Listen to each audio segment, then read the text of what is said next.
How do I know if I should trust someone again? This is a great question. How do you trust someone again? How do you know if you should even start that process?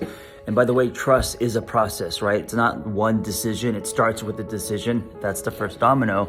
But like forgiving, like grieving, like any kind of internal process, it is a process, right? There's a journey involved. And some days it's hard to trust. Some days it's easier, right?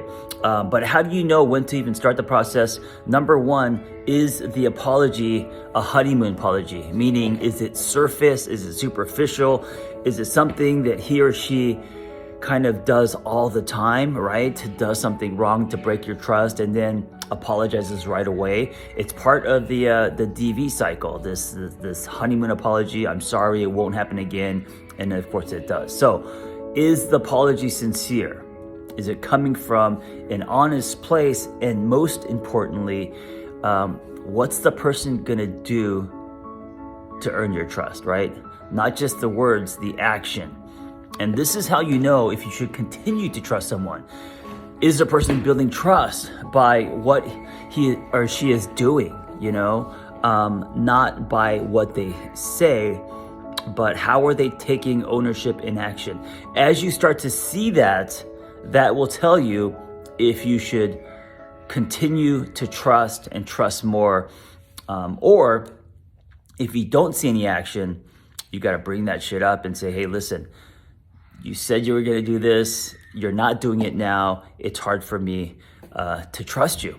This process is hard, So I think your job is to, when he or she is putting action behind the words, to validate, to say thank you, to say this is helpful, this is making me trust you easier. And if he or she is not doing that, to call him out. If you stay quiet, then just decide internally you're not going to trust this person anymore, you're leaving that person in the dark, right? So is it a honeymoon apology?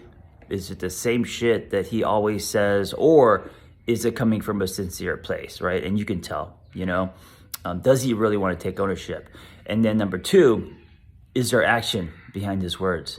Is he doing something different? Is he being different? How is he earning the trust in action, not just words? And if both things are there, then you continue to trust, and hopefully it grows and grows and grows, right? And as you're choosing to trust this person, also check in with them and express what this process is like for you.